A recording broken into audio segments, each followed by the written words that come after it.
الحمد لله رب العالمين والعاقبة للمتقين والصلاة والسلام على رسوله محمد وعلى آله وصحبه أجمعين أما بعد السلام عليكم ورحمة الله وبركاته хөрмәтле хәзер тамашачылары эфирда имамнан сырык дигән тапшыру сездән килеп ирешкән сорауларга шушында шушы студияда имамнарыбыз остазларыбыз белән җавап таба торган тапшыру әлбәттә инде әгәр андый сорауларыбыз калган мисалларны Хозур ТВ @хозур.ру дигән электрон адреска юллый аласыз иншалла редакторларыбыз шуннан карап безгә монда җибәреп инде sizge cevap кайтарырга тырышырбыз.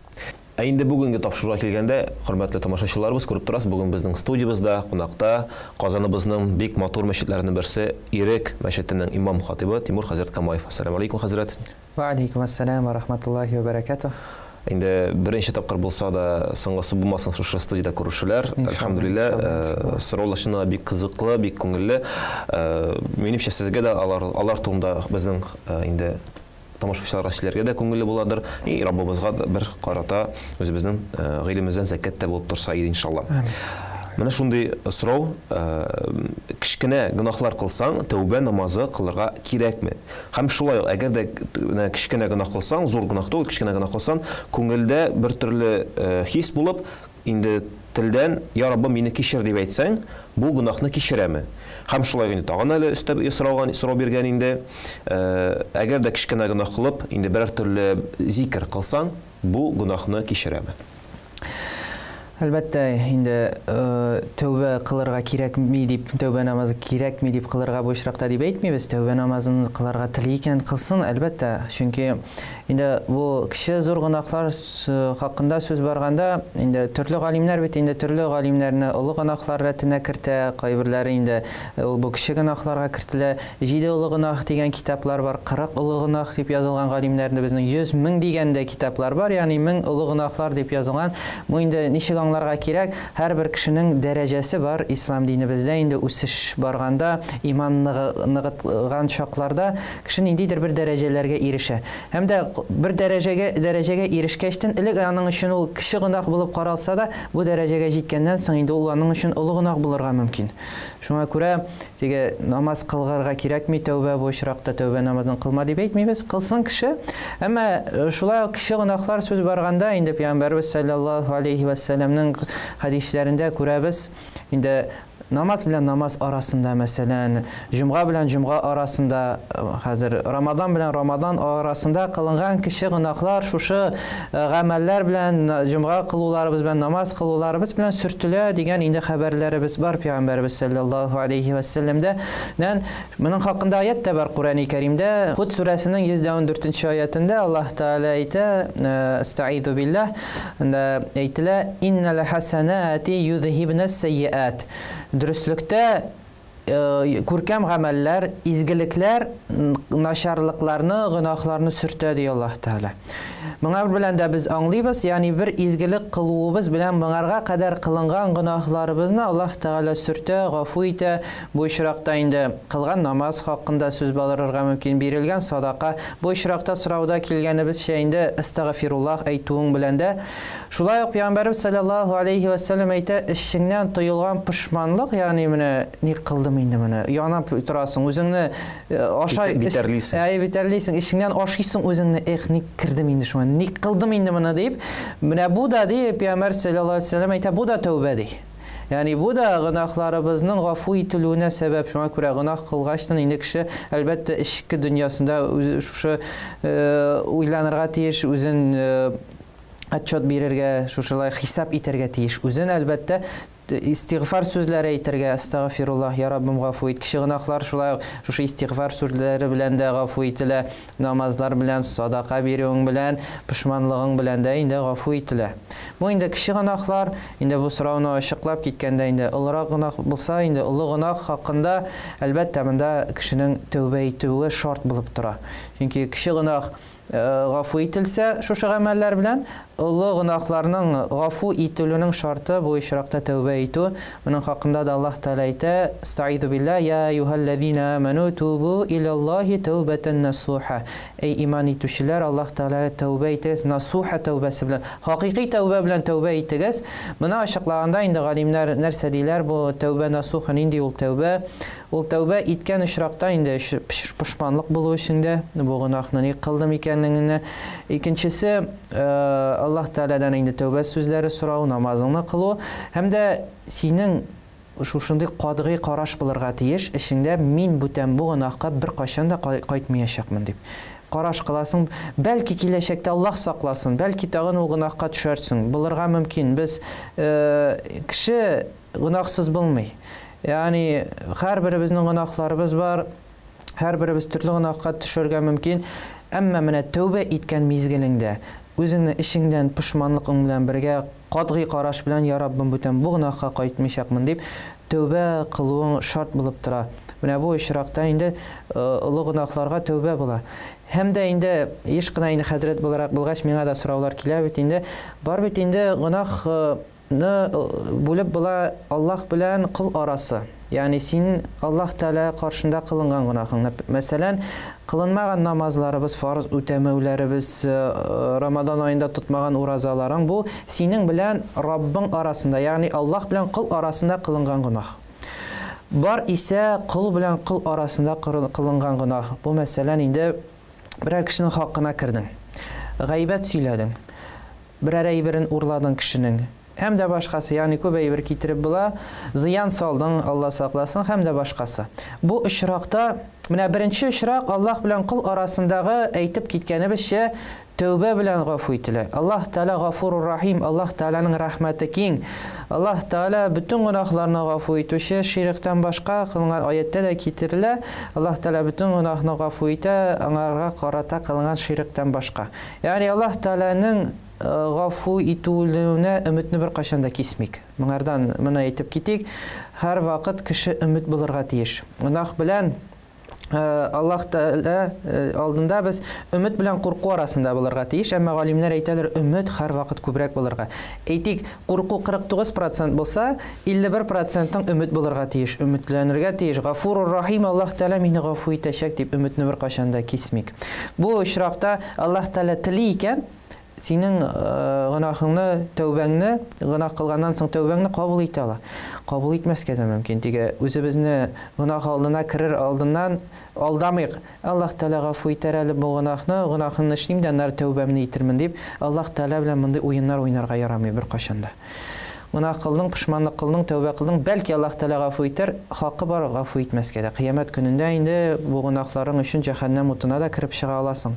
Куркыныч әйбер, бу дөньядагы кебек ут түгел, гади бер утлардан түгел. Шуңа күрә Аллаһ сакласын, кайбер кешеләрнең шаярулары бар. Ярар, җәһәннәмгә кирсәм дә анда дусларым күбрәк булыр дип, күңеллерәк булыр дип, Аллаһ сакласын андый сүзләр белән, андый әйберләр белән шаярырга ярамый. Чөнки бу диннән дә чыгарырга мөмкин сине. Куркыныч мәсьәләләр. Шуңа күрә тәүбәңне кыласың, Аллаһ Тәгалә гафу итәргә мөмкин. Иншалла Аллаһ Тәгалә барыбызның да гынахларыбызны гафу итсен, сезнең, безнең караучыларның һәммәбезнең Аллаһ Тәгалә гынахларыбызны гафу итсен. Хәзер инде икенче өлеш бар дидек, кул белән кул арасы. Бу вакытта мондый гына кылынгач, әлбәттә тәүбә кирәк. Тәүбә итәбез, Аллаһ каршында гафу сорыйбыз. Әмма тагын бер өлеш кала, синең гынахың бу гафу ителми, әгәр дә каршы тараф сине гафу итми. Бу очракта син бит кеше хакына кирдең. Син аңарга барырга тиеш, аңардан гафу үтенергә тиеш. Кардәшем, ялгыш кешедән хикмәт белән сүзләрен табып, инде матур итеп аның йөрәкләренә үтеп кирерлек дәрәҗәдә инде гафу сорарга. Һәм дә каршы тарафның да хакы бар гафу итәргә, гафу итмәскә бар. Шуңа күрә бу бик куркыныч мәсьәлә. Кеше хакына кирү, сине гафу итмәде, биттең. Кыямәт көнендә моның өчен җавап бирәчәксең, олы җавап. Әмма гафу итү, Аллаһ Тәгалә Гафурур Рахим, Аллаһ Тәгалә гафу итәргә ярата. Димәк ки, без дә гафу итә белергә тиеш. Каршы тарафта гафу итсә, Аллаһ Тәгалә кыямәт көнендә тагын да олыграк бүләк бирә.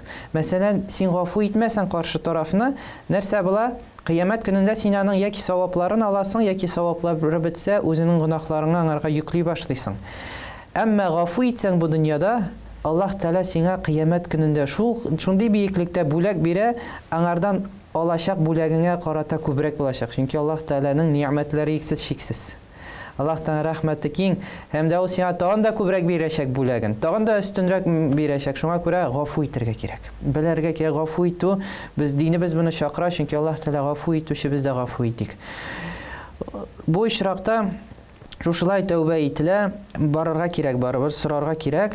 Һәм дә кайбер очракта сорау килә, хәзрәт, каршы тараф вафат булды.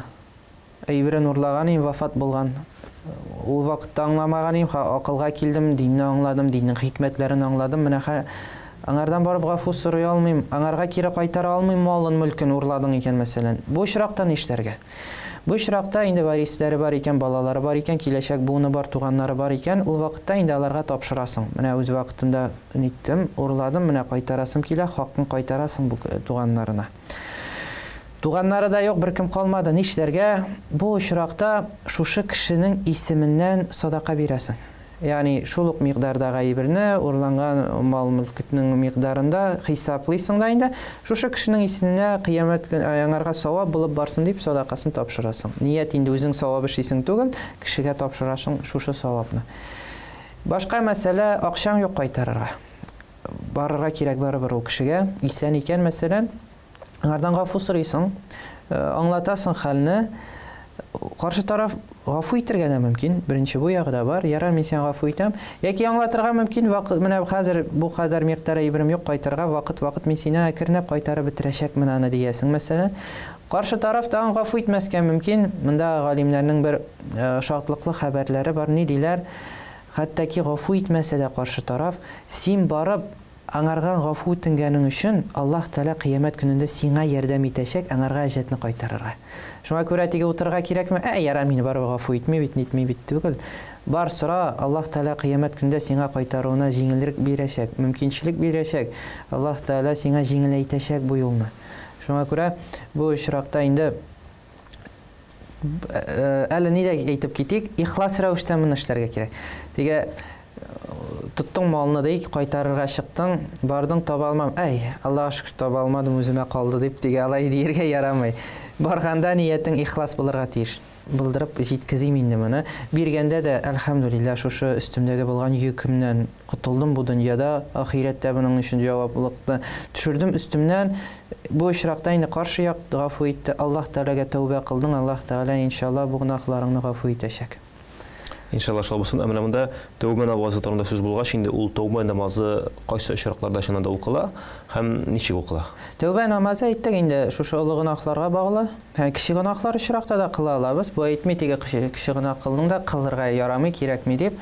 Ихлас рәвештән мусульман инде һәр вакыт Аллаһ Тәаләгә тәүбә юлларын эзләргә тиеш. Тәүбә юллары беләбез инде у гаргара вакыты килгәнче, җаныбыз чыкканчы һәм дә кыямәт көне җиткәнчегә тәүбә ишекләре ачык. Шуңа күрә без бөтен тәүбә юлларын кулланырга тиеш. Безнең бит инде теге тәүбә кылдым да гарантия дигән теге хәбәр килми бит. Кулым, мин сине гафу иттем, кулым, мин сине гафу итмәдем дип юк гарантиябыз.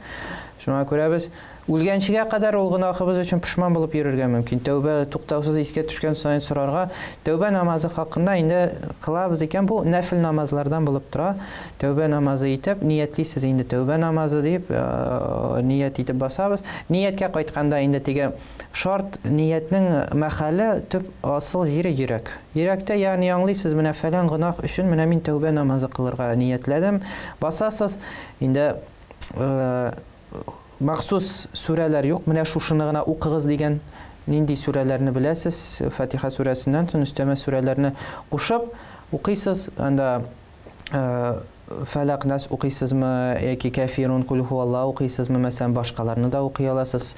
Шуңа күрә төрлесен кулланып, инде макрух вакытларына кирмичә, беләбез намазларның карахат вакытлары, макрух вакытлары, нәфил намаз кылынмый торган чорлар бар. Бу вакытларга кирмичә инде бу вакыт бу намазыбызны кылабыз. Күркәм вакытлар, мәсәлән, тәһаҗҗүдкә турып та кылырга, тәһаҗҗүд намазын кыласың, тәүбә намазында кылып, инде гынаһларның гафу ителә торган, дуаларның кабул ителә торган чорлары буларга бәйләргә мөмкин. Җомга көннәре бар, беләбез, мизгелләр, яшерен мизгелләр, төндә яшерен мизгелләр бар. Шушы вакытларга инде якынайтып, изге көннәребез бар, изге кичәләребез бар, Рамадан айларында кадер кичәләребез бар. Ул кичәләрдә кылып тәүбә без өчен гынаһ сорауларыбыз өчен тәүбә намазын кылып дуа кылсак бик күркәм була иншалла. Иншалла шулай булсын. Инде менә бер намаз темасына кирип киткәч шундый сорау. Әгәр дә намазны онытып калдырган булсам, мәсәлән, ястү намазын иртә белән торгач укырмын дип инде тәһаҗҗүдкә кадәр һәм иртә белән торгач укыдым дип уйлап ястү намазын, иртәнге намазны гына укып инде көн дәвамында ясту укымады бит инде. Соңрак кына искә төшкәч, бу намазны гына кайтарыргамы, әллә инде башка бөтен намазны укыргамы, мәсәлән, икендегә кадәр анда? Yok, bu очракта инде шушы намазны гына кайтарасыз. Бу калган намазыгызны кайтару һәм дә витр ваҗиб та кайтарыла. Моны да онытмаска кирәк. Безнең мазхабыбызда ваҗиб булып тора. Шуңа күрә када намазларын кайтаручы кешеләребез бар. Элек кылмаган намазлары өчен дә ястүне дә кылалар, витр ваҗибны да кылалар. Әмма инде ястүне тәһаҗҗүд намазына калдырырга ярамый, кирәкми. Моны алдан ук кылып куярга кирәк. Әле безнең тәһаҗҗүд ястү намазын төннең икенче өлешенә дә калдырырга макрух тахрим булып тора. Чөнки анда кешенең авыр чагы, йокыл чагы туры килергә мөмкин, кешенең шундый шайтаннан уй фикер килергә мөмкин, йокланнары тәһаҗҗүдкә торгач укырсың дип, ансында йоклап калдырырга мөмкин. Хәтта ки витр ваҗиб намазында, мәсәлән, беләбез, тәһаҗҗүд намазыннан соң кылу хәерлерәк дип тә китерелә. Әмма Имам Абу Ханифадан сорагачтын, я Имам Абу Ханифа, ни өчен студент соң витр ваҗибын кыласың? Без бит беләбез, син һичбер тәһаҗҗүд намаз калдырмаган кеше, син кыласың, иллә мәгәр кыласың. Ни өчен тәһаҗҗүд намазыңнан соң витр ваҗибны кылмыйсың? Нәрсә дип кайтара? Мин имам буларак монда аны кылырга тиеш. Чөнки мин кылмасам, башкалар да моны уйлый башлыйлар, бу ваҗиблардан түгел, кылмасаң да була икән дип. Шуның өчен кешеләр алдында инде җәмәгать намазыннан соң мин витр ваҗибны кылам дип, без дә имамнар буларак инде, мин мәсәлән мәчеттә сорау биргәндә, мин дә шулай ук витр ваҗибны кылам. Намазда ястү намазыннан соң, чөнки кешеләр белергә тиеш, ул намазның бар икәнен һәм кылына икән. Витр ваҗибтан соң да тәһаҗҗүдне укырга ярый. Нәфил намазны да укырга ярый. Теге монда ни юк, теге бу печать булып соңгы төнге намаз булып ябып куя торган намаз дип уйларга кирәкми. Тәһаҗҗүдне кылдың соң икән, витр ваҗибын кылдың, турып тәһаҗҗүдне укый аласың. Гомумән казага кайткач инде шундый сорау кешенең бит инде менә теге бәлки ул әле намаз дингә килгәч намазларын калдыргандыр. И бер көнне менә сез әйтмеши дине ныгыды, иманы ныгыды, бөтен намаздан үти башлады. Һәм сорау туа, менә теге намазларны бит кайтарырга кирәк. Намазларны кайтару тәртибе ничегрәк була? Менә аның калганда иртәнге намазлардан, аның калганда иле намазында, калганда икендедә, калганда якшамда. Мәсәлән, ни рәвешле кайтарырга тиеш менә бу намазларны? Чөнки мәсәлән икендедән соң инде бүтән намаз укылмый, макрух вакытлар бар. Менә ул уйлап куярым мөмкин, һәм мин икендедән укыдым, икендедән соң теге икендедән укый алмыйм дип, менә аның тәртибе бармы? Моңарга бу сорауга кайтканда инде бу читерекле сораулардан теге кешеләр ләкин кайберләр юк бар, бу сорау мөһим. Ни өчен рәхмәт бу сорауыгызны биргәнегез өчен? Чөнки кайберләре әйткән булалар, менә син бит моңарга кадәр намаз кылмадың, син инде анда мусульман түгел дип әйтмәкче булалар. Кайбер фиркаларыбыз нәрсә дип карый? Намаз кылмыйсың икән, син кафир диләр бит инде, син динсез диләр. Юк, без алай димибез, чөнки мусульман гаиләсендә тәрбияләнгән, үскән мусульман дип йөргән кеше намаз кылмаса да без аны гынахкар дибез. Әлбәттә бу гынах, олы гынахлардан, әмма без аны мусульман итеп саныйбыз. Шуңа күрә кайбер кешеләр мондый фәтва бирсәгез, аңлагыз, ул инде аларның нинди иктикад мәсьәләләре, акыйдалары нинди икән, моннан аңлап була. Чөнки алар әйтәләр кешеләргә, кылмагыз, чөнки сез моның белән әйтәсез, моңынчы мусульман түгел идегез дияселәр килә.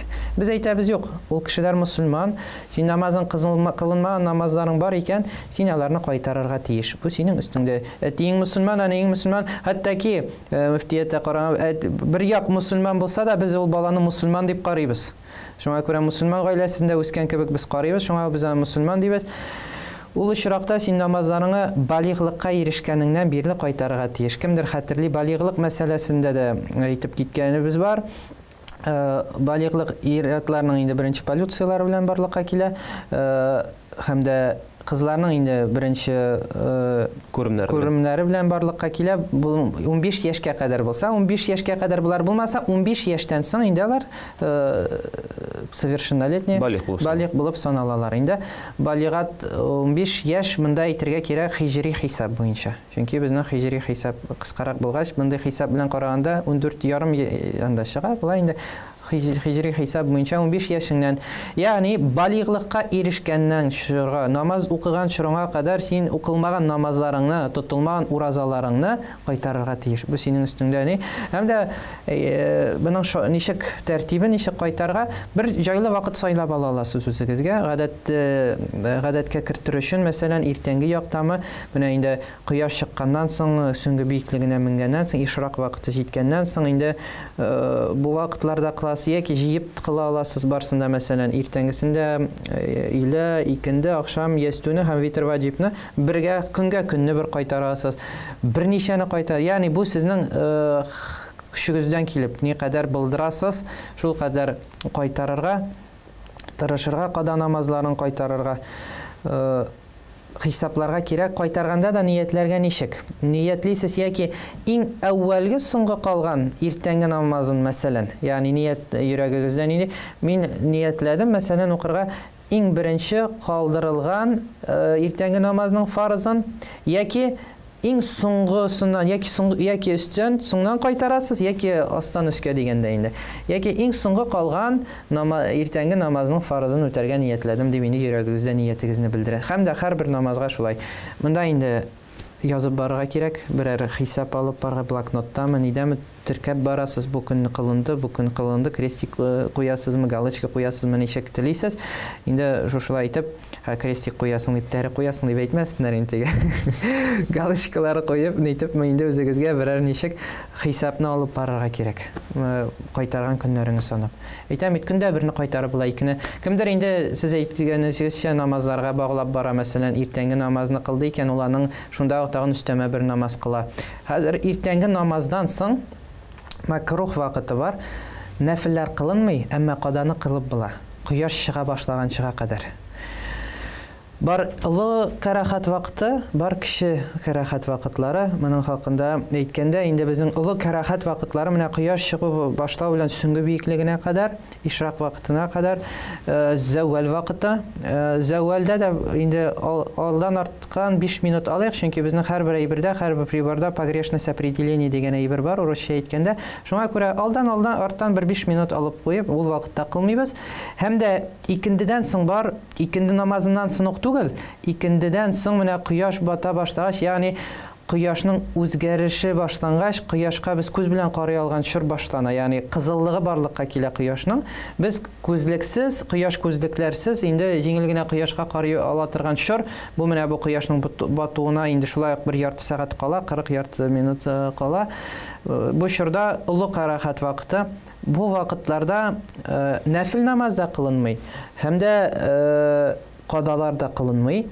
Иллә мәгәр икенденең менә бу кояш вакыты бар бит, акшамга кадәр шул көннең икендесен генә кылырга ярый. Бу вакытка кадәр сузарга кирәкми, чөнки бу макрух тахриманга, гынахлы вакытка керәсең. Но укылмадың икән, барыбер син укырга тиеш, но гынахы белән бергә намазыңны каплаган буласың.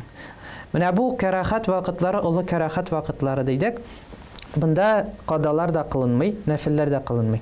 Кеше карахатрак, мәсәлән, иртәнге намазны кылган, иртәнге намазның вакыты җиткәннән соң, сәхәр тәмам дигән җир безнең календарьларда кайберләре азан дигән җирне иртәнге вакыт җитте дип уйлыйлар. Юк, иртәнге намазның вакыты сәхәр тәмам белән башлана. Менә бу сәхәр тәмам белән башланганнан алып, иртәнге намазларда иртәнгенең 2 рәкать сүннәте һәм 2 рәкать фарызыннан тыш намаз кылынмый. Хәтта ки мәчеткә киләләр, кайберләре тәхиятул мәҗид, сәлам намазы укый башлыйлар. Юк, кылмыйсың, бу вакытта макрух булып тора намаз кылырга. Синең монда килеп сүннәт укый аласың һәм дә фарызын гына укый аласың. Сәлам намазы укылмый. Әмма каданы укый аласың. Каданы менә кояш чыга башлаганнан соң укый алмыйсың, әмма иртәнгегә хәзер җәмәгатьне көтеп утырасың икән, анда каданны укый аласың. Иртәнге намазыннан соң да шулай када намазын укый аласың. Икенде вакытының фарзын укыдың икән, аңардан соң да нәфил укылмый, әмма када намазын укый аласың. Әмма кояш үзгәрү вакытына җиткәч, инде анда каданы да укымыйсың. Калган вакытларда инде без намазларыбызны төнне дә кыла алабыз, тәһәҗҗүдләр вакытында да кайтара алабыз. Көндез илә белән икенде арасында да духа вакыты, мәсәлән, кояш чыкканнан соң инде сөңге биеклегенә менгәннән соң зәввалга кадәр киң вакытыбыз бар намазлар кылырга. Шуңа бу вакытларны инде гыйбадат белән тутырыр өчен дә яхшы бер вакыт. Менә сәйттегез икенде, шул көнне икендесе генә укып була ди. Мәсәлән, укыра өлгермәде ди. Мәчеткә чапты, ләкин өлгермәде. Инде акшам керде. Менә җәмәгать инде акшам намазын укыра өлгерә, бу кешегә нәрсә эшләргә? Башта икендене укыргамы? Аңладым нинди сорауга. Сез аны баштан ук сорауга якынлаша идегез. Беренче сораугызда мин читтә алып калдырдым да, онытылып. Бу мәсьәләне дә аңлатып китәм. Шариғатта шундый мәсьәлә бар, сахибу тәртип, тәртип иясе. Менә шуңа сез китердегез мине. Татарча әйткәндә тәртипле ия бар, тәртипсез ия бар. Кыскача әйткәндә, аңлар өчен теге юморга күчерәбез. Юмор белән теге тиз истә кала кешеләрнең. Менә бу тәртипле ияләр ул кемнәр? Ул балиглыкка ирешкәннән бүгенге көнгә һич бер фарыз намазын калдырмаган кешеләр. Ягъни аның када намазлары юк. Ул бөтенесен вакытында үтәп бара, бу тәртип иясе. Тәртипсез ия балиглыктан соң инде калган кадалары бар. Ягъни әйтеп киттек, менә 15 яшы белән яки полициясы белән килде инде балиглыгы. 20 яшь тиңарга 20 яшьтән намаз укый башлады. Менә шушы дәвердә инде 20-га кадәр аның инде калган намазлары бар. Без әйтәбез, ни дидек? Инде алдагы сорауда бу намазларны кайтарырга тиеш. Уларның өстендәге намазлар када намазлар, уларның өстендә эшләргә тиеш. Бу намазларны укымады, калдырды, ул тәртипсез иягә керде. Шуның сәбәпле бу намазларны кайтарырга тиеш. Тәртипле иягә галимнәр әйтәләр, кайтып була, менә шушы кадаларны кайтарсаң, иншалла тәртип иясенә кире кайтачаксың. Хәзер тәртип ия белән тәртипсез иянең, ягъни сахибу тәртип булган ия белән кешенең түгеллеген аңладык. Буларга бу вакытта намаз кайтару мәсьәләсенә ике юл ачыла. Сахибу тәртип булган кеше, кадалары, әҗәт намазлары булмаган кеше килеп керде дисез, икендесе укылмаган җәмәгать ахшам укый. Аның өчен әүвәлә икендесен кайтарырга тиеш, аннары ахшамны кайтара ул. Шуңа күрә бәлки җәмәгать укыганчы ул икендесен өлгерә дә ахшам җәмәгатькә кушыла, яки инде өлгермәсә дә ул башта икендесен укый, аннары ахшам намазын укый. Тәртип иясе булмаган кеше былай әйтсә дә, тигеләй әйтсә дә була. Ягъни җәмәгать укый икән, ул җәмәгатькә кушылып, аннары инде икендесен дә кайтара ала. Бу шушы сорауга кире кайта.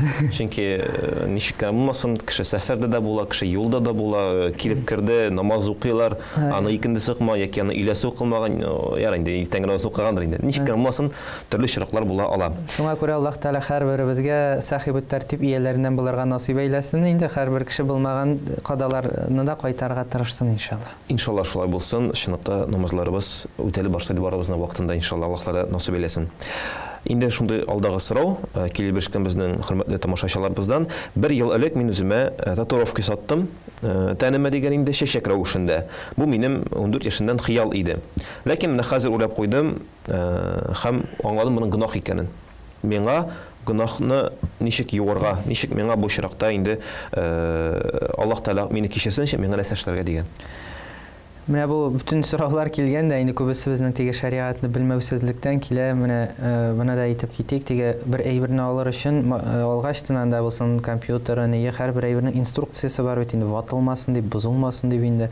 Безнең Куръаныбыз бар, менә бу бүтән әйберләр булмасын өчен алдагы сораулар да иң әүвәлдә инде гынахка батканчы да без буларны олы тормышка юл басканчы инде балаларыбызга да һәм дә үзебез өйрәнергә тиеш. Балигъка ирешмәгән балаларыбыз бар икән, менә бу әҗәт намазлары калмасын дип һәм дә башкасы булмасын дип, шариатка тормышка баланы әзерләргә кирәк. Ахиреткә әзер булырга тиеш. Теге баланы бер җәннәт баласы итеп тәрбияләргә кирәк, теге җәһәннәмнең бер уты итеп тәрбияләргә кирәк. Ул бу очракта да дөрес әйтәсез.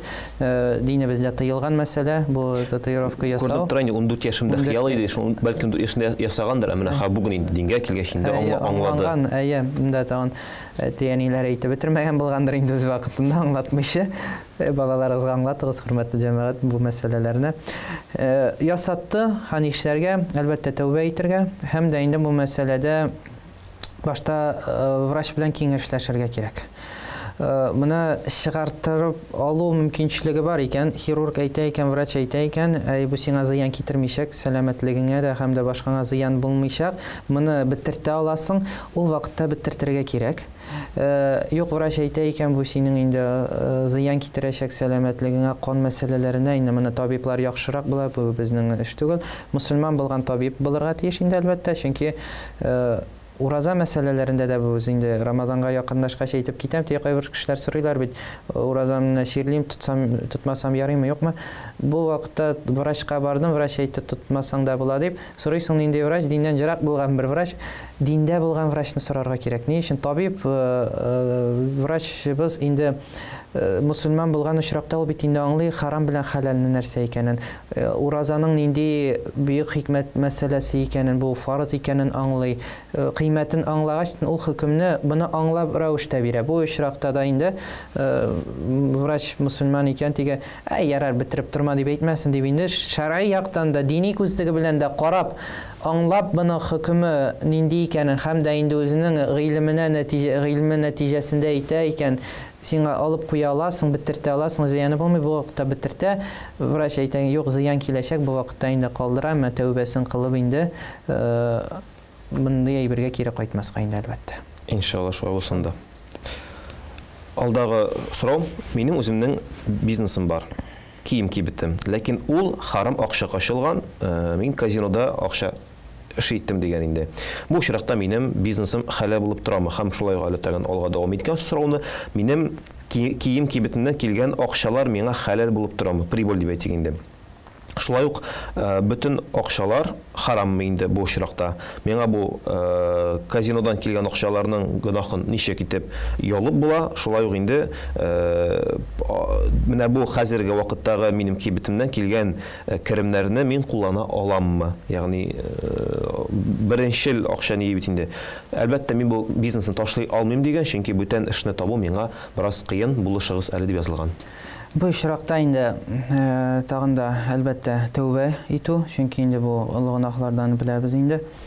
Харам тыелган, бундай юл белән акча эшләү, шушы эшләнгән эше өчен тәүбә итеп, гынахларын бетертер өчен, менә бу очракта инде махсус бу хәлгә килгәндә, менә шушы кергән казинодан кергән акча бит инде, бу акчага башланган бизнесның шушы микъдары менә күпмегә башланды, шушы микъдарны алып, аны инде ул акчаны чыгартырга кирәк. Менә кергән кеременнән, мәсәлән, бу микъдардагы акчаны туплый, шушы акчаны садака итеп тапшыра, әмма тапшырганда ният садака түгел, тапшыра кешеләргә файда мәсәлән бирергә, әмма садака нияте белән түгел. Дөрес әйтмәдем, садака итеп тапшырмый, тапшыра, әмма садака нияте булырга тиеш түгел. Ягъни мин моңардан әле савап эшләячәкмен дип андый ният юк.